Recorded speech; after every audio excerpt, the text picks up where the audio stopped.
혹시 강의안 보이시면 한 번만 내주시겠어요? 네, 네, 감사합니다. 저희가 오늘 나눌 설교는 성숙과 성장, 성장과 성숙이란 저희가 시리즈로 이렇게 말씀을 나누고 있는데요. 네 번째 시간이고요. 오늘은 저번 주는 이제 찬양자매님이 하나님 나라에 대해서 설교를 했죠. 그래서 아직 찬양자매님의 놀라운 설교를 못 들어보신 분들은 네, 킹스콜링교 유튜브 채널에 들어가시면 지난주에 찬양자매 이제 멋진 설교, 놀라운 설교를 들으실 수 있습니다. 오늘은 베드로를 통해 보는 성장과 성숙이라는 제목으로 말씀을 나누려고 하는데요. 본문 말씀은 요한계시록 21장 19절입니다. 제가 읽어드릴게요. 이 말씀을 하심은 베드로가 어떠한 죽음으로 하나님께 영광을 돌릴 것을 가리키심이로라. 이 말씀을 하시고 베드로에게 이르시되 나를 따르라 하시니 라고 나와 있죠. 여러분, 그 어떤 목사님께서 그런 말씀을 하신 게 기억이 납니다. 성경의 주인공은 삼위일체 하나님과 또 성경의 모든 인물들이다 라고 하셨던 말씀이 기억이 납니다. 특별히 여러분 베드로라는 그 사도의 이야기를 많이 들어보셨죠. 베드로 뭐 주일학교부터 작년 예배 이르기까지 계속 이제 언급되는 놀라운 열두 사도 중에 한 명이잖아요. 베드로 어부였죠. 어부였고 또 사도행전에 가보면은 3천 명, 5천 명 막 주님께 돌아오게 하는, 그러나 동시에 예수님을 세 번이나 부인했던, 네, 그래서 너무나 뭐라고 할까요? 잘한 것과 실수한 것이 너무나 극명한 사도입니다. 근데 오늘 이 베드로에 대해서 저희가 좀 살펴보면서 우리의 모습이 이 베드로와 다를 바가 없다. 그리고 하나님께서 베드로를 용서하시고 또 의롭게 하셨듯이 하나님께서 우리 모두를 이롭게 하시고 또 권능을 주시고 성숙케 하시고 성장케 하셔서 우리를 사용하실 것이다라는 하나님의 마음을 보시기를 축복합니다. 여러분, 그 베드로는 첫 번째로 성경에 등장할 때 예수님으로부터 첫 번째 부르심을 받습니다. 마태복음 4장 18절부터 20절을 보면요.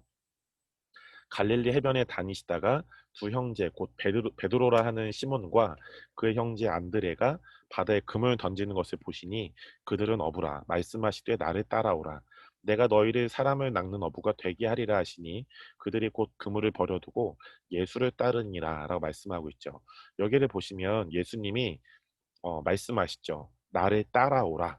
내가 너희를 사람을 낚는 어부가 되게 할 것이다 라고 말씀하시죠.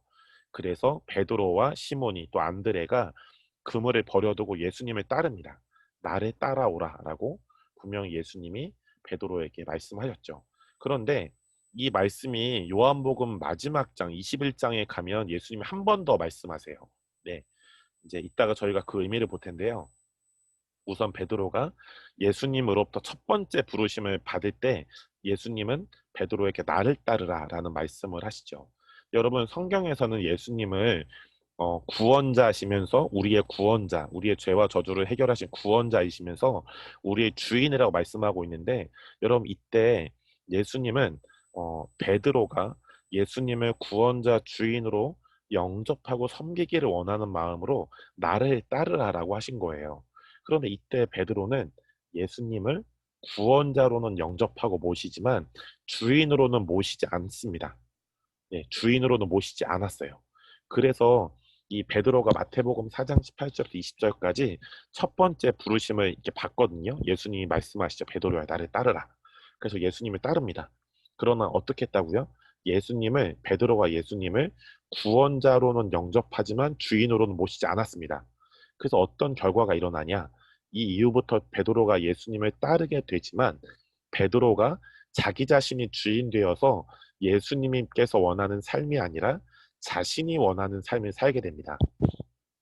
그래서 이것에 대해서 예수님이 요한복음 21장 18절에 이렇게 말씀하시죠. 내가 진실로 진실로 너에게 베드로에게 말하는데 네가 젊어서는 스스로 띠띠고 원하는 곳으로 다녔거니와. 무슨 말이죠? 너 젊었을 때 네가 처음 부르심 받았을 때는 네가 주인 돼서 네가 원하는 곳에 다녔지. 늙어서는 네 팔을 벌리리니 남이 내게 띠띠우고 원하지 아니하는 곳으로 데려가리라. 그러니까 요한복음 21장 때 예수님이 두 번째 말씀하세요. 나를 따르라. 베드로에게만 두 번 말씀하십니다. 나를 따르라. 그러니까 결과적으로 말씀드리면 첫 번째 예수님이 베드로에게 나를 따르라라고 했을 때 베드로는 예수님을 구원자로는 모셨지만 주인으로 믿지 않은 거예요. 그런데 요한복음 21장에서 예수님의 사랑을 경험한 이후에 예수님이 다시 한번 베드로에게 말씀하십니다. 나를 따르라. 그러나 그때 어, 그제서야 베드로가 예수님을 구원자이면서 주인으로 예수님을 영접하고 모시게 됩니다. 그래서 이 요한복음 21장 18절 후반부에 늙어서는 네 팔을 벌리리니 남이 내게 띠띠우고 원하지 아니하는 곳으로 데려가리라라는 이 말씀은 지금부터는 내가 너의 주인이 되었으니 이제는 네가 주인 된 삶을 살 수 없게 될 것이다. 라고 예수님이 말씀하시는 것이죠. 자, 그러면 하나님께서 베드로에게 행하신 일들을 좀 보도록 할게요. 특별히 여러분, 하나님께서는 베드로에게 성장과 성숙, 여기서 성장이라는 것은 하나님께서 권능과 뭐 기름 부으심과 놀라운 능력을 주셔서 이제 확장케 하시고 배가 되게 하신 것이라면, 성숙은 그 내면이 예수님을 닮아가는 것을 말하는 거죠. 그런데 하나님께서는 베드로에게 성장과 성숙 중에요, 성장에 해당되는 권능과 계시를 먼저 주셨어요.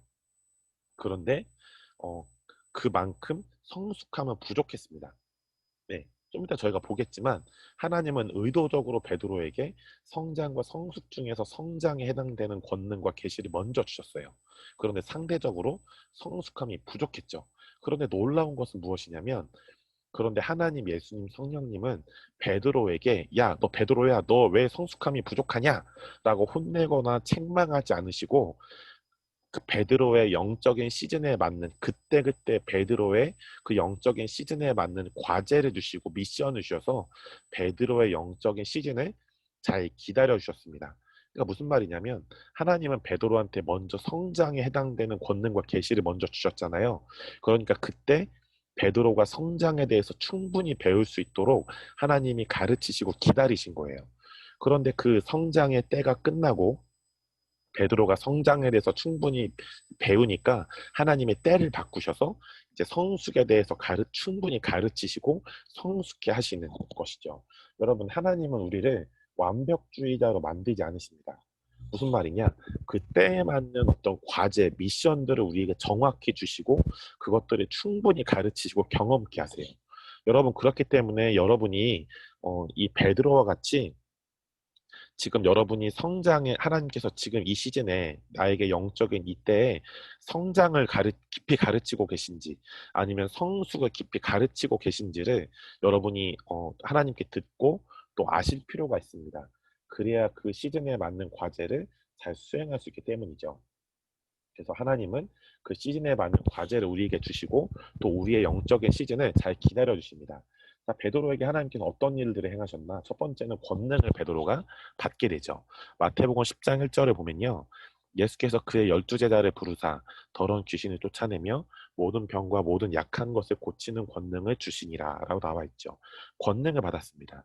그리고 예수님에 대한 계시를 받는데요, 마태복음 16장 15절부터 17절을 보면 이르시되 너희는 나를 누구라 하느냐?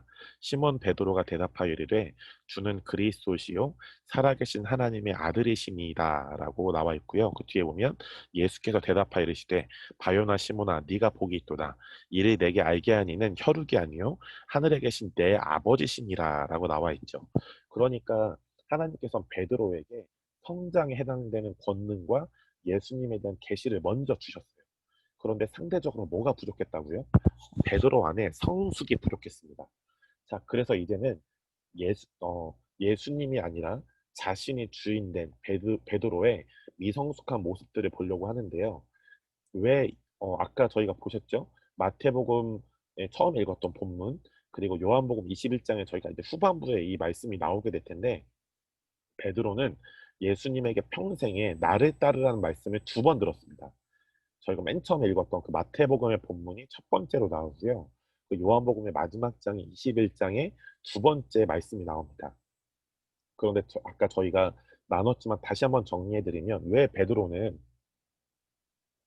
예수님에게 나를 따르라는 말씀을 두 번 들었느냐? 마태복음에서 베드로가 첫 번째 들었을 때 예수님은 베드로가 예수님을 구원자면서 주인으로 영접함으로 그가 죄와 저주를 해결받을 뿐 아니라 그의 삶과 재정과 시간과 공간을 그 모든 것을 예수님께 헌신함으로 사는, 그래서 예수님을 주인으로 모시고 사는 그런 삶을 살기를 예수님은 베드로에게 원하셨던 거예요. 그런데 베드로가 예수님께 첫 번째 부르심을 받아서 첫 번째 나를 따르라는 말씀을 들었을 때 베드로는 그때 예수님을 구원자로는 영접을 한 거죠. 와, 예수님은 나의 죄와 저주를 다 구원하셨어. 와, 감사해. 그런데 예수님을 자신의 삶의 주인으로 모시지 않았습니다. 그러니까 그 첫 번째 부르심을 받고 나서 베드로가 잘한 것도 있어요. 아까 권능을 받고 예수님에 대한 계시를 받았죠. 그런데 복음서에 나오는 베드로는 사고 못 칩니다. 계속 사건 사고를 치는 연속에 계속 나와요. 왜 그렇냐? 그 이유가 무엇이냐? 베드로가 예수님을 구원자로만 모셨고 주인으로는 믿지 않았기 때문이죠. 그런데 이 시즌에 예수님이 빨리 나타나셔서 야, 너 베드로 왜 나를 주인으로 안 모셨냐? 너 임마 혼나자. 넌 혼내야겠어. 이런 모습을 한 번도 보이지 않으시고 하나님의 정확한 때 요한복음 21장에 예수님이 십자가에서 죽으시고 부활하셔서 제자들에게 다시 사랑을 가르치시는 그 장면에 베드로에게 두 번째 말씀하십니다. 베드로야, 너는 나를 따르라. 이것은 베드로가 이제는 자기가 주인 되어 살지 않고 이제는 예수님을 구원자뿐 아니라 주인으로 모시기 원하시는 예수님의 그 사랑의 마음이었던 거예요. 이따가 그 후반부에 그 말씀을 보실 텐데요. 지금은 이제 예수님이 아니라 자신의 주인 된 베드로의 미성숙한 모습들을 이제 보겠습니다. 첫 번째는 이제 토막 세계 이야기죠. 자, 이 누가복음 9장 28절부터 33절 말씀을 처음에 내해 주신 장면이 혹시 읽어 주실 수 있나요? 이 말씀을 하신 후 8일쯤 되어 예수께서 베드로와 요한과 야고보를 데리고 기도하시러 산에 올라가사 기도하실 때에 용모가 변화되고 그 옷이 휘어져 광채가 나더라. 문득 두 사람이 예수와 함께 말하니 이는 모세와 엘리야라. 영광 중에 나타나서 장차 예수께서 예루살렘에서 별세하실 것을 말할세. 베드로와 및 함께 있는 자들이 깊이 졸다가 온전히 깨어나 예수의 영광과 및 함께 선 두 사람을 보더니 두 사람이 떠날 때에 베드로가 예수께 여짜오되 주여 우리가 여기 있는 것이 좋사오니 우리가 초막 셋을 짓되 하나는 주를 위하여 하나는 모세를 위하여 하나는 엘리야를 위하여 하사이다 하되 자기가 하는 말을 자기도 알지 못하더라. 아멘. 네, 감사합니다. 어, 이 말씀을 보시면 후반부에 제가 검은 줄을 쳐놨죠, 두껍게. 베드로가 이제 예수님이 베드로랑 요한과 야고보를 변화산에 데려가셔서 이제 예수님과 함께 기도를 하는데 그때 예수님의 용모가 변화되고 옷이 휘어져 광채가 납니다. 근데 그때 문득 두 사람이 나타나요, 갑자기. 구약의 인물인 모세와 엘리야가 나타나죠. 그래서 베드로랑 이 제자들이 너무 놀란 거예요. 그래서 이제 예수님과 모세와 엘리야가 모임이 끝나고 모세와 엘리야가 이제 떠나려고 하니까 베드로가 이렇게 말하는 거예요. 주여, 우리가 여기 있는 것이 좋사오니 우리가 초막셋을 짓되 하나는 예수님을 위해서, 하나는 모세를 위해서, 다른 하나는 엘리야를 위해서 우리가 짓겠습니다라고 하는 거예요. 근데 마지막 절에 뭐라고 나와 있죠? 자기가 하는 말을 자기도 알지 못하더라라고 하고 있죠. 굉장히 베드로의 미성숙한 모습이 나타나죠.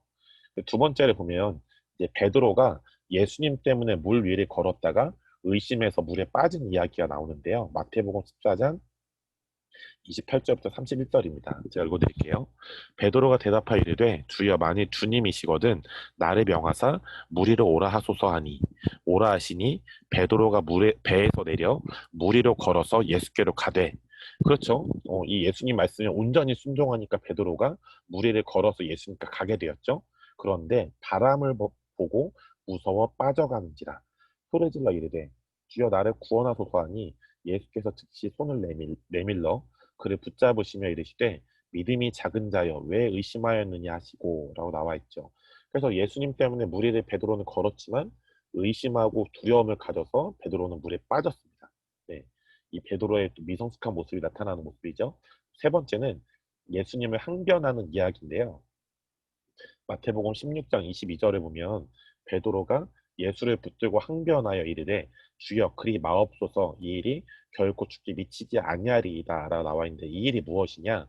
예수님이 십자가에 내가 죽고 부활할 것이다 라고 16장 21절에 말씀하세요. 그런데 그때 베드로가 예수님을 붙들고 항변하면서 주여 그러지 마세요. 이 일이 결코 일어나지 않을 겁니다 라고 하는 거예요. 그런데 항변하다라는 단어가 헬라어로 에피티마오라고 하는데요. 이 항변하다라는 이 헬라어의 원어의 뜻은 비난하다, 훈계하다, 엄격하게 따지다라는 뜻이 있습니다. 그러니까 무슨 말이냐면 베드로가 예수님을 비난하고 훈계하고 엄격하게 따지고 혼내고 있는 거예요. 이 에피티마오는 혼내라는 뜻도 있거든요. 혼내다. 그러니까 죄송합니다. 인간 따위인 베드로가 하나님이신 예수님을 지금 혼내고 있는 장면이죠. 말도 안 되는 미성숙함이 나타나는 장면입니다. 네 번째는 십자가의 그 긴박함 앞에서 베드로가 기도하다 이제 잔 이야기가 나오죠, 성경에. 마태복음 26장 40절에 보면 제자들에게 오사 그 자는 것을 보시고 베드로에게 말씀하시되 너희가 나와 함께 한 시간도 이렇게 깨어 있을 수 없더냐라고 나와 있죠. 예수님이 어, 그 눈물이 피가 되도록 이제 땀이 피가 되도록 기도하고 오셨는데 기도하고 왔는데 그 긴박함이 예수님 안에 있는데 십자가의 긴박함이 예수님께 있는데 제자들은 천하태평이에요. 자고 있어요. 그래서 그 자고 있던 베드로에게 예수님 말씀하신 거예요. 너희가 나와 함께 한 시간도 이렇게 깨어 있을 수 없더냐. 그러니까 굉장히 베드로의 미성숙함이 굉장히 복음서에 많이 나타납니다. 그리고 요한복음 18장 10절에 보면 베드로가 말고라는 사람의 귀를 잘라버리죠. 이에 시몬 베드로가 칼을 가졌는데 그것을 빼어 대제사장의 종을 쳐서 오른편 귀를 베어버리니 그 종의 이름은 말고라라고 나와 있습니다. 다른 복음서에 보면 이제 베드로가 이 말고의 귀를 베었을 때 예수님이 다시 붙여주죠. 네.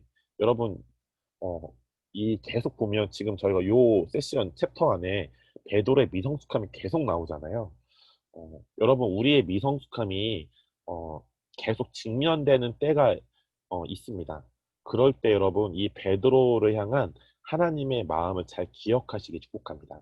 네, 이제 후반부에는 이 베드로가 예수님의 사랑을 경험하고 어떻게 변화되는지가 나오는데, 여러분, 혹시 여러분이 지금 저희가 보고 있는 챕터처럼 베드로의 연약함이 계속 이제 보고 있잖아요. 여러분의 삶에도 이런 연약함이 계속 직면될 때 그 연약함을 위해서 중보기도 하시는 예수님과 성령님을 깊이 만나시길 축복합니다. 그리고 그 사랑의 보호와 사랑의 기도 안에 우리가 성숙해 될 뿐 아니라 풍성함으로 성장케 될 것입니다. 여섯 번째는 예수님을 세 번 부인하는 이제 베드로가 예수님을 세 번 부인한 이야기인데요. 마태복음 26장 35절을 보면 베드로가 이르되 내가 주와 함께 죽을지언정 주를 부인하지 않겠나이다 하고 모든 제자도 그와 같이 말하니라.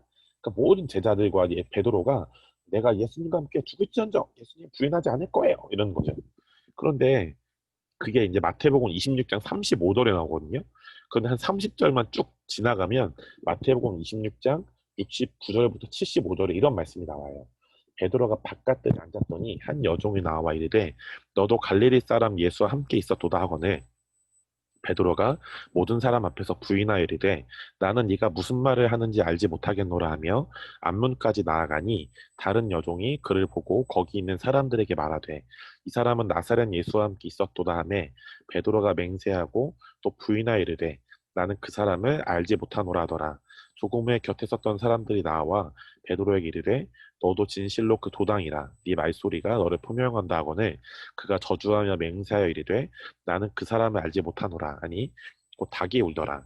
이에 베드로가 예수의 말씀에 닭 울기 전에 네가 세 번 나를 부인하리라 하심이 생각나서 밖에 나가서 심히 통곡하니라 라고 나와 있죠. 여러분 이 베드로의 미성숙한 그 행동들 다시 한번 보겠습니다. 자, 초막색에 지은 것. 자, 이것은 베드로가 자기가 하는 말을 자기도 알지 못하고 했잖아요. 그런데 어, 이제 이제 예수님과의 관계에 있어서 베드로가 어떤 정죄감이나 자책감을 가진 일은 아니었습니다. 네. 그리고 두 번째, 예수님 때문에 무리를 걸었다 의심해서 물에 빠진 이야기. 이거는 베드로가 자기 자신에게 어떤 수치감, 왜냐면 예수님을 의심했다가 빠졌잖아요. 자기 자신에게 수치감은 들을 수 있지만 그래도 어떤 예수님에 대해서 자기가 자책을 하거나 막 죄책감을 가지는 정도 일은 아니었어요. 그리고 예수님을 항변하는 이야기. 이거는 조금 세네요. 네. 베드로가 나중에 이것에 대해서 굉장히 본인이 자책하고 뭐라 해야 될까요? 굉장히 자신에게 죄책감을 가는 어떤 사건이 됐겠죠. 네 번째, 십자가의 긴박함 앞에서 기도하다 잔 이야기, 말구의 귀를 자른 이야기. 이것들이 베드로 자신에게 어떤 자기 자신을 향한 어떤 수치감, 그리고 어떤 예수님에 대한 어떤 죄송함, 죄책감 이런 것들을 가지게 했을 겁니다. 그런데 이 여섯 번째, 예수님을 세 번 부인하는 이야기는 베드로에게 엄청난 예수님을 향한 엄청난 죄책감과 자책감을 갖게 했을 거예요. 왜냐면 자기가 3년 반 동안 따랐던 그 리더인 예수님을 아주 쉽게 세 번 부인했으니까요. 거기다가 마태복음 26장 35절에는 제자들과 함께 거의 결단을 했잖아요. 우리가 예수님과 함께 내가 예수님과 함께 죽을지언정 절대로 주님을 부인하지 않겠습니다 했는데 그 여종과 그 다른 본문에 보면 어떤 소녀가 여기서는 이제 밑에 마태복음 26장 69절에는 여종이라고 나오지만 다른 복음서에서는 소녀가 베드로에게 그런 말을 해요. 너 예수님 같이 있었잖아. 너 같은 도당이잖아. 예수님과 같은 파잖아. 이렇게 얘기를 하니까 베드로가 아니야 그러면서 예수님을 세 번 부인하죠. 여러분, 베드로는 이런 사건들 때문에 자기 자신에 대해서 큰 수치감을 가지고 또 예수님에 대해서 엄청난 죄책감과 자책감이 있었을 것입니다. 여러분의 삶에도 혹시 이런 게 있으신가요? 어떤 사건들 때문에 자기 자신이 큰 수치감을 가지고 또 예수님께 대해서 굉장한 죄송함, 자책감, 어떤 자기 자신을 향한 정죄감을 갖는 사건들. 베드로의 초반에는 그런 부분이 없었지만 점점 시간이 지나면 지날수록 베드로가 나타냈던 그 미성숙한 모습들에는 자기 자신이 깊이 수치감을 가질 뿐 아니라 예수님에 대한 큰 죄송함, 자기 자신에 대한 자책감, 이런 정죄감 등을 갖게 되는 사건들을 갖게 됐죠. 그 이유는 무엇입니까? 베드로가 예수님을 구원자로만 모셨고 주인으로는 믿지 않았기 때문입니다. 그런데 요한복음 21장에 보면 예수님이 십자가에 죽으시고 부활하셔서 제자들에게 다시 나타나십니다. 그때 그 베드로가 그곳에 함께 있었는데요. 그래서 이 요한복음 21장에서 베드로는 예수님의 사랑을 통해 이제는 성숙을 경험하게 되고 성장의 시즌을 지나서 성숙 예수님께서 하나님께서 성령 하나님께서 삼위일체 하나님이 베드로에게 성숙을 가르치시고 경험케 하시는 성숙의 때로 들어가게 됩니다. 제가 말씀을 좀 읽어드릴게요. 요한복음 21장 말씀인데요. 1절부터 쭉 읽어드리겠습니다. 그 후에 예수께서 디베리아 호수에서 또 제자들에게 자기를 나타내셨으니 나타내신 일은 이러하니라. 시몬 베드로와 디두모로 하는 도마와 갈릴리 가나 사람 나다나엘과 세베대 아들들과 또 다른 제자 둘이 함께 있더니 시몬 베드로가 나는 물고기 잡으러 가노라 하니 그들이 우리도 함께 가겠다 하고 나가서 배에 올랐으나 그날 밤에 아무것도 잡지 못하였더니 날이 새어갈 때에 예수께서 바닷가에 서셨으나 제자들이 예수이신 줄 알지 못하는지라. 자, 그러니까 이때는 언제냐면 예수님이 십자가에 죽으신 다음에 제자들이 절망에 휩싸여서 다시 자신들의 원래 직업이었던 어부로 돌아간 모습이 이제 나타났죠. 그리고 5절부터 보면 그리고 그 제자들의 이제 다시 업으로 돌아간 제자들의 모습에 2절에 보면 시몬 베드로가 함께 있었습니다. 5절부터 보면요. 예수께서 이르시되 얘들아 너희에게 고기가 있느냐 대답하되 없나이다. 자, 예수님이 부활하셔서 십자가에 죽으시고 부활하셔서 제자들에게 나타나셨죠. 그래서 이제 제자들에게 말씀하신 거예요. 얘들아 너에게 고기가 있느냐. 그런데 제자들이 못 알아보고 그냥 없나이다라고 대답을 한 거죠. 6절 이르시되 그물을 배 오른편에 던지라. 그리하면 잡으리라 하시니 이에 던졌더니 물고기가 많아 그물을 들 수 없더라. 라고 나와 있죠. 그때 7절 예수께서 사랑하시는 그 제자 바로 이 요한복음을 쓴 사도 요한입니다. 예수께서 사랑하신 그 제자 사도 요한이 베드로에게 이르되 주님이시라 하니 요한은 예수님인 걸 알아본 거예요. 그래서 예수님 알아보자마자 베드로에게 말했죠. 주님이시다. 예수님이시다. 그때 시몬 베드로가 옷을 벗고 있다가 주님이시라 하는 말을 듣고 겉옷을 두른 후에 굉장히 예수님께 어떤 예의를 갖추기 위해서 다시 옷을 입은 것 같아요. 그래서 베드로가 벗고 있다가 주님이라 하는 말을 듣고 겉옷을 두른 후에 바다로 뛰어내리더라. 여러분, 그 당시에 이스라엘 사람들의 옷은요, 뭐라고 그럴까요? 굉장히 이렇게 무게가 무거운 옷이었대요. 네, 옷 무게가 굉장히 무거웠대요. 그런데 베드로가 자신의 그 무게가 있는 겉옷을 두르고 바다로 뛰어들었죠. 8절. 다른 제자들은 육지에서 거리가 불과 한 50칸쯤 되므로 작은 배를 타고 물고기 든 그물을 끌고 와서라고 나와 있는데, 여러분, 이 당시에 아마 밤이었을 거예요. 이제 시간대로 보면 밤이고, 또 제자들이 예수님이 어, 자기들이 따르던 리더인 예수님이 십자가에서 갑자기 죽으셨고, 그래서 그 자기들 리더가 없어서 따를 사람이 없어 다시 제자로 돌아갔고, 다시 업으로 돌아갔고, 그러니까 어, 어떤 시간대도 밤인데 이 제자들의 마음의 시간도 밤이었을 겁니다. 네. 근데 거기에 또 물고기도 안 잡혀요. 그런 상황인데 예수님이 십자가에 죽으시고 부활하신 예수님이 나타나시니까 베드로가 너무 자기가 사랑하고 따랐던 예수님을 만나기 원해서 무거운 겉옷을 두르고 바다로 뛰어내렸죠. 그런데 이 육지에서 거리가 불과 한 50칸쯤 된다고 나와 있잖아요. 그러니까 이거를 대략 잡아보면 대략 몇 킬로 정도 돼요. 정확한 제가 이거 수치는 잘 모르겠지만 제가 예전에 어떤 책에서 봤던 거는 대략 몇 킬로 정도. 그러니까 베드로는 그 무거운 이스라엘 사람들의 겉옷을 입은 다음에 바다에 뛰어들어가서 몇 킬로를 수영을 해서 예수님을 만나러 육지로 간 거예요. 여러분, 그랬을 때 베드로가 입고 있는 겉옷은 굉장히 무거웠다 그랬잖아요. 이스라엘 사람들 겉옷은 무거웠다. 근데 여러분, 물에 들어가면 더 무거워지죠. 쉽게 말하면 오리털 파카를 입고 물에 들어가서 수영을 해서 몇 킬로를 간다고 생각해 보세요. 굉장히 몸이 무겁겠죠. 그래서 겉옷을 두르고 깊은 바다를 수영해서 몸도 무거운데 얼마나 마음도 무거웠겠어요. 왜냐하면 예수님을 3번 부인했잖아요. 말고의 귀를 잘랐잖아요. 여러 번의 자기가 베드로 자신이 자기 수치를 느낄 수 있는 사건들, 또 자기 자신이 정죄감과 죄책감을 느낄 만한 사건들을 버려놨잖아요.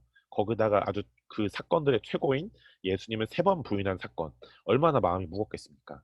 그래서 무거운 몸과 마음을 이끌고 예수님을 만나러 가는데, 여러분, 이 베드로는 굉장히 감성이 좋은 분이시죠. 감성이 좋은 사도예요. 이 성경에 나오지 않았지만 이 베드로가 무거운 몸과 마음을 이끌고 계속 예수님을 만나러 깊은 바다를 수영해서 갔겠죠.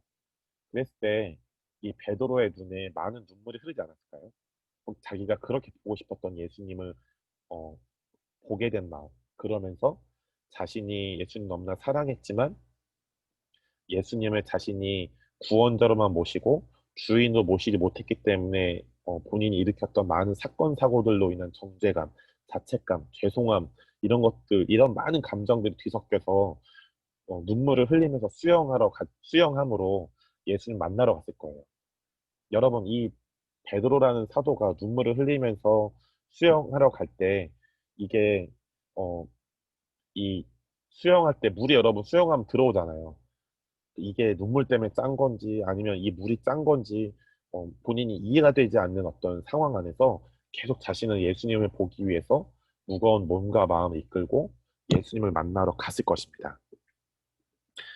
구절을 보면요. 이제 베드로와 제자들이 육지에 올라옵니다. 육지에 올라오니 숯불이 있는데 그 위에 생선도 놓였고 떡도 있더라. 예수께서 이르시되 지금 잡은 생선을 좀 가져오라 하시니 시몬 베드로가 올라와서 그물을 육지에 끌어올리니 가득히 찬 물고기가 153마리다. 153이죠. 153마리. 이같이 많으나 그물이 찢어지지 아니하였더라. 예수께서 이르시되 와서 두반을 먹으라 하시니 제자들이 주님이신 줄 아는 고로 당신이 누구냐 감히 묻는 자가 없더라. 예수께서 가셔서 떡을 가져다가 그들에게 주시고 생선도 그와 같이 하시니라. 이것은 예수께서 죽은 자 가운데서 살아나신 후에 3번째로 제자들에게 나타나신 것이라. 이제 여러분 잘 아시는 말씀이 나오시죠? 15절입니다. 그들이 2번 먹은 후에 예수께서 시몬 베드로에게 이르시되 요한의 아들 시몬아 네가 이 사람들보다 나를 더 사랑하느냐 하시니 이르되 주님 그러하나이다. 내가 주님을 사랑하는 줄 주님께서 아시나이다. 이르시되 내 어린 양을 먹이라 하시고 또 두 번째 이르시되 요한의 아들 시몬아 네가 나를 사랑하느냐 하시니 이르되 주님 그러나이다. 내가 주님을 사랑하는 줄 주님께서 아시나이다. 이르시되 내 양을 치라 하시고 세 번째 이르시되 요한의 아들 시몬아 네가 나를 사랑하느냐 하시니 주께서 세 번째 네가 나를 사랑하느냐 하심으로 베드로가 근심하여 이르되 주님 모든 것을 아시오매 내가 주님을 사랑하는 줄을 주님께서 아시나이다. 예수께서 이르시되 내 양을 먹이라 라고 말씀하십니다. 여러분 이 장면은 예수님께서 예수님을 부인한 베드로와 제자들을 용서하실 뿐 아니라 변함없이 그들을 포기하지 않는 사랑으로 사랑하고 계심을 예수님이 그 제자들을 조금도 그들을 포기하지 않는 사랑으로 사랑하고 계심을 보여주십니다. 여러분 성경에 보면 특별히 구약에 선하심 하나님의 선하심과 인자하심이란 단어가 나오잖아요. 특별히 시편에 인자하심이란 단어가 많이 나오는데요. 시편에서 인자하심이란 단어를 영어 성경으로 찾아보면요. unfailing love, 그러니까 포기하지 않는 사랑이란 의미로 번역되어 있습니다. 여러분 예수님의 인자하심이 예수님을 부인했고 또 예수님을 어, 거절하고 떠났고 심지어 예수님을 부인하지 않겠다고 결단했지만 예수님을 세 번이나 부인했던 베드로에게 또 말고의 길을 자르고 예수님을 아까 훈계하고 혼냈던 그 베드로에게 예수님이 나타나셔서 내가 너희를 사랑한다. 내가 너희를 변함없이 사랑하고 내가 너희를 포기하지 않는다라고 그 예수님의 인자하심을 이 요한복음 21장에서 제자들에게 특별히 베드로에게 예수님이 보여주신 겁니다. 자, 18절입니다. 요한복음 21장 18절인데요. 아까 저희가 읽었었죠? 내가 진실로 진실로 내게 이르노니 네가 젊어서는 스스로 띠띠고 원하지 않은 곳으로 다녔거니와 늙어서는 네 팔을 벌리리니 남이 내게 띠띠우고 원하지 않는 곳으로 데려가리라 라고 나와 있습니다. 자, 예수님은 그동안 베드로가 예수님을 구원자로만 영접했었기 때문에 예수님이 원하는 삶이 아니라 베드로가 원하는 삶, 자기가 주인 되어 살아온 삶에 대해서 그 살아온 삶에 대해 18절 그 초반부에 말씀하시면서 베드로가 예수님을 구원자뿐 아니라 주인으로 영접하게 되면 이제는 베드로 자신이 주인 되어 사는 삶이 아니라 예수님께서 원하는 삶을 살게 할 것에 대해서 예수님이 말씀하십니다. 그리고 요한복음 이제 19절, 21장 19절에 제가 아까 말씀드렸던 베드로가 두 번째 예수님께 부르심 받는 말씀이 나옵니다. 이 말씀을 하심은 베드로가 어떠한 죽음으로 하나님께 영광을 돌릴 것을 가리키심이러라. 이 말씀을 하시고 베드로에게 이르시되 나를 따르라 하시니. 여러분 아까 저희가 처음에 읽었던 본문은 마태복음. 베드로가 예수님께 첫 번째 부르심 받는 장면인데요. 이 요한복음 22장 19절은 베드로가 두 번째 예수님께 나를 따르라라는 말씀을 들으면서 부르심 받는 장면이에요. 자, 예수님을 부인한 베드로와 제자들을 용서하실 뿐 아니라 변함없이 그들을 포기하지 않는 사랑으로 사랑하고 계심을 보여주시고요. 또 베드로가 이전에는 예수님이 아니라 자신이 주인 되어 살았지만 이제는 예수님의 사랑과 용서, 은혜를 경험한 의인으로서 예수님을 자신의 주인으로 모시고 살아갈 것에 대해 기대함으로 예수님을 초대하신 겁니다. 그래서 예수님은 베드로를 향한 두 번째 부르심으로 나를 따르라고 말씀하시고 베드로는 그 초대에 기쁨으로 달려가게 됩니다. 그래서 예수님을 구원자뿐 아니라 주인으로 모시게 된 베드로는 이제 예수님께 첫 번째 부르심을 받았을 때 베드로는 성숙과 성장 중에 성장만 받았지만 이제는 성장에 성숙을 더하게 된 거예요. 그래서 베드로는 예수님께 첫 번째 부르심 받았을 때보다 새롭고 성숙한 사람이 되어서 더욱 성장한 사람이 되어서 하나님 나라의 확장을 위해 달려가게 됩니다. 참 이제는 그러면 이제 베드로의 애프터, 비포가 아닌 애프터인데요. 예수님을 주인으로 모시게 된 베드로를 통해 나타난 선한 열매들을 보겠습니다. 첫 번째는 나면서부터 안진뱅이였던 사람이 예수님의 이름으로 치유받아서 일어나게 되는데요. 그 통로가 바로 베드로입니다. 사도행전 3장 6절부터 10절을 보면 베드로가 이르되 능과 금은 내게 없거니와 내게 있는 이것을 내게 주노니 나사렛 예수 그리스도 이름으로 일어나 걸으라 하고 오른손을 잡아 일으키니 발과 발목이 곧 힘을 얻고 뛰어서서 걸으며 그들과 함께 성전으로 들어가면서 걷기도 하고 뛰기도 하며 하나님을 찬송하니 모든 백성이 그 걷는 것과 하나님의 찬송함을 보고 그가 본래 성전 미문에 앉아 구걸하던 사람인 줄 알고 그에게 일어난 일로 인하여 심히 놀랍게 여기며 논란이라라고 나와 있습니다. 자, 그래서 이 첫 번째 사건은 베드로를 통해서 나면서 안진뱅이였던 사람이 어, 예수님의 이름으로 치유받아서 일어나게 되는 베드로를 통해 성장의 열매, 베드로를 통해서 하나님의 권능과 기름 부으심이 나타나게 되는 성장의 열매가 보여지게 됩니다. 두 번째, 베드로의 설교로 인해서 많은 사람들이 예수님께 돌아오게 되는데요. 사도행전 2장 41절을 보면 그 말, 베드로의 설교를 받은 사람들은 세례를 받음에 이날의 신도의 수가 3천이나 더하더라. 사도행전 4장 4절, 베드로의 그 설교를 말씀을 들은 사람 중에 믿는 자가 많으니 남자의 수만 5천이었대요. 그러니까 적어도 8천 명이 주님께 돌아오게 된 거죠. 베드로 때문에.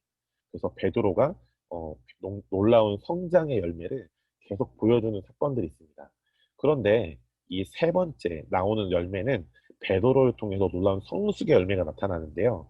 여러분 그 마가복음을 쓴 마가라는 요한이 있습니다. 마가복음을 쓴 사람인데요. 그 여러분 바울과 바나바가 사도행전에서 찢어지게 되는 이유가 바로 이 마가라는 요한 때문입니다. 왜냐하면 이 마가라는 요한과 바울과 바나바가 어느 날 이제 선교 여행을 갔는데 이 마가라는 요한이 바울과 바나바한테 보고하지 않고 독단적으로 자기 혼자 이제 자기가 사는 곳 혼자 돌아가요. 그러니까 바울은 그게 마음에 들지 않는 거죠. 그랬을 때 이제 바울과 바나바가 다시 선교 여행을 가려고 준비하는데 바나바는 이 마가란 요한을 다시 데려가기 원했지만 바울은 그걸 원하지 않았습니다. 그래서 바나바와 바울이 찢어지게 되죠. 그래서 바울은 신라를 데려가고요. 바나바는 마가란 요한을 데려갑니다. 그런데 여러분, 이 마가라는 요한이 결국 바울과도 찢어졌잖아요. 그런데 이 마가라는 요한이 결국은 바울과 어, 결국 화해를 하게 됩니다. 자, 이 밑에 보면 디모데후서 4장 11절 말씀이 있어요. 누가만 나와 함께 있느니라. 네가 올 때 이 마가는 마가란 요한인데요. 네가 올 때 마가를 데리고 오라. 그가 나의 일에 유익하니라라고 나와 있는데 결과적으로는 바울과 마가라는 요한이 화해를 했죠. 그러면 어떻게 화해하게 되었을까요? 어떻게 하게 되었냐면 베드로가요. 마가라는 요한의 영적인 아버지가 되어서 영적인 멘토가 되어서 바울과 마가가 화해하는데 중요한 역할을 한 것입니다. 자, 베드로전서 5장 13절을 보면 택하심을 함께 받은 바벨론입니다. 네, 제가 오타가 있는데요. 택하심을 함께 받은 바벨론에 있는 교회가 너희에게 문안하고 또 내 아들 마가도 그리하느니라라고 나와 있습니다. 이렇게 보시면 후반에 내 아들 마가라고 나와 있죠. 그래서 내 아들은 이 베드로의 진짜 육신의 아들이 아니라 베드로의 영적인 아들인 마가라는 요한을 의미합니다. 네, 마가라는 요한을 의미하는데요. 그러니까 베드로가 이 마가라는 요한의 영적 아버지 혹은 영적 멘토가 되어서 이 마가라는 요한을 잘 섬긴 거예요. 그래서 이 마가라는 요한이 영적 아버지, 영적 멘토인 베드로의 권위 안에서 충분히 사랑받고 또 회복되고 성숙해져서 결과적으로는 마가란 요한이 바울과 화해하게 됩니다. 자, 여러분 오늘 설교의 결론입니다. 세 가지 결론이 있는데요. 첫 번째는 베드로와 같이 여러분 우리도 예수님을 구원자로만 영접하고 주인으로는 믿지 않을 수 있습니다. 네. 그러니까 예수님이 나의 죄와 저주를 해결하신 거는 믿고 감사한데 예수님께 삶도 드리지 않고 우리의 재정도 드리지 않고 우리의 전부를 드리지 않는 이것이 바로 예수님을 어, 구원자로만 영접하고 주인으로는 믿지 않는 어, 모습인데요. 여러분 우리가 예수님을 구원자로만 믿고 주인으로 믿지 않으면요. 예수님을 믿고 교회에 나가고 예배를 드리지만 예수님이 아니라 자기가 주인 되어 살게 됩니다. 근데 여러분 이 모습은 어떤 모습과 똑같냐?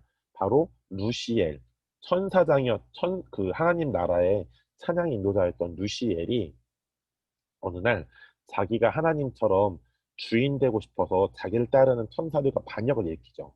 그때 하나님이 루시엘과 그 천사들을 내쫓아서 땅으로 내쫓아 버립니다. 그래서 루시엘은 루시퍼라는 사탄이 되고요. 그리고 그를 따른 천사들은 귀신들이 됩니다. 여러분, 우리가 예수님을 구원자로만 믿고 주인으로 믿지 않는다는 건, 그래서 예수님이 아니라 자기가 주인 되어서 산다는 건요, 바로 사탄의 모습이에요. 여러분, 그렇게 그래서 우리가 예수님을 구원자로만 믿고 주인으로 영접하지 않게 되면, 자기가 주인 되어 살게 되면 베드로가 그랬던 것처럼 자신이 주인 된 것으로 인해, 그 사탄의 모습으로 인해 삶에서 많은 미성숙한 모습들이 나타나게 됩니다. 여러분, 우리 킹스콜린 교회 모든 성도님들, 또 오늘 예배 참석하신 모든 분들, 또 이 설교 영상을 보시는 모든 분들이 예수님을 구원자뿐 아니라 주인으로 믿고 살아가실 예수 이름 축복합니다. 여러분, 두 번째는 예수님께서 베드로에게 그러셨던 것처럼 하나님께서는 우리에게도 성장이나 성숙 중에 한 가지에 대해 먼저 경험하게 하시고요. 충분히 그 한 가지에 대해서 가르치신 후에 다른 한 가지를 경험케 하시고, 또 다른 한 가지를 충분히 가르치십니다. 그러니까 베드로는 처음에 하나님께서 성장에 대해서 충분히 경험하고 그것에 대해서 가르치셨죠.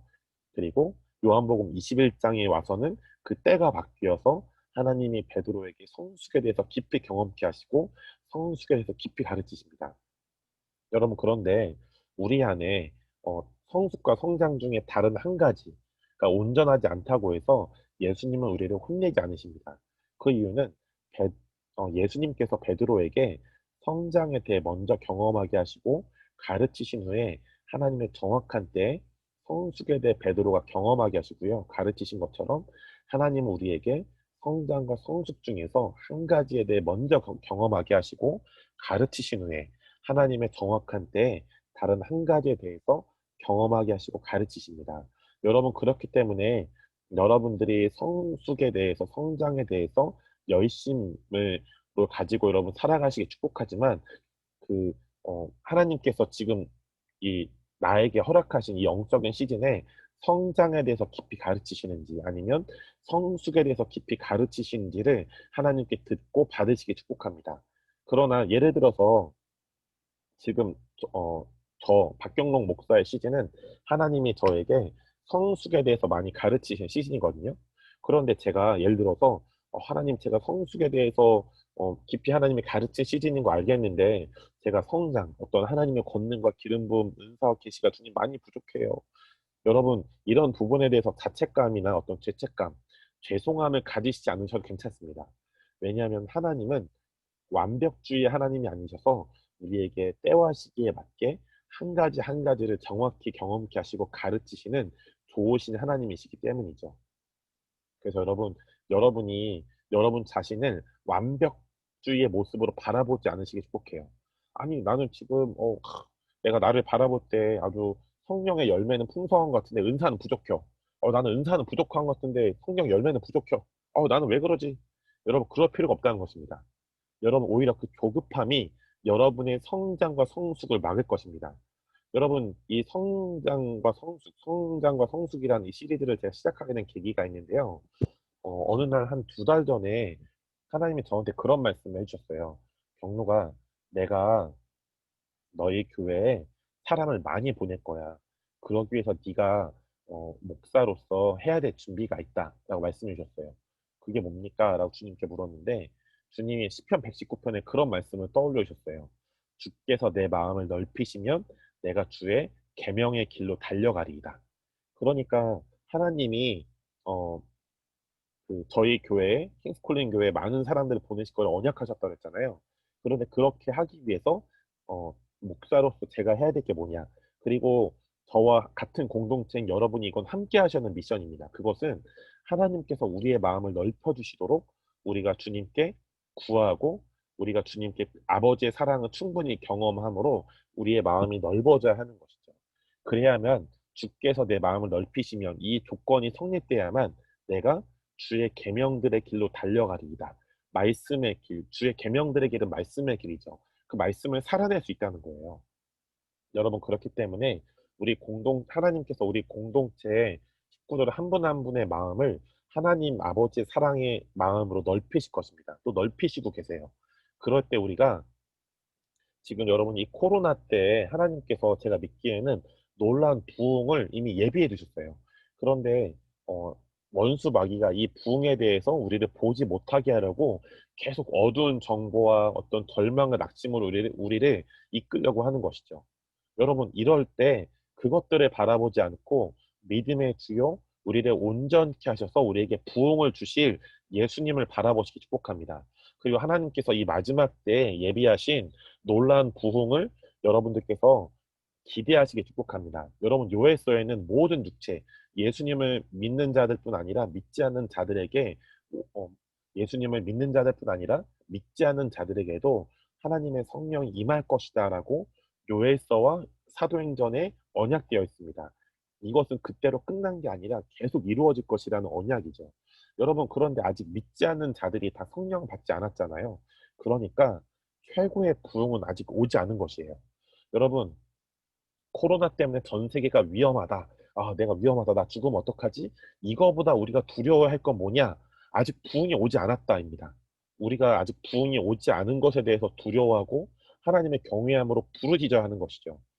여러분, 제가 그 전에 저를 소개할 때, 아, 여러분, 저는 기도를 잘 안 해요. 라고 말씀드렸잖아요.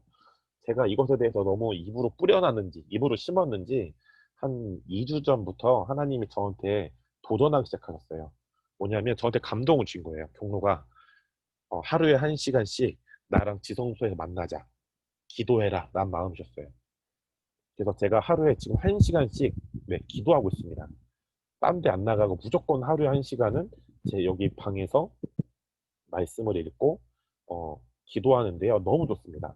하나님이 부흥에 대해서도 말씀하시고 여러 가지에서 말씀하시고 그것에 대해서 제가 회개하고 또 간구하고 부르짖는데 여러분 우리가 지금 코로나 때를 경험하고 있지 않습니까?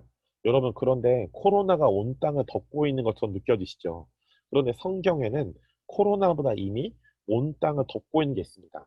물이 바다 덮음 같이 여호와의 영광이 온 땅에 가득하게 되리라. 여러분, 코로나가 온 땅을 덮을 수 없어요. 왜냐하면 하나님의 영광, 그 강력한 영광과 능력이 우리 바다를 덮음 같이 온 땅을 덮고 있기 때문입니다.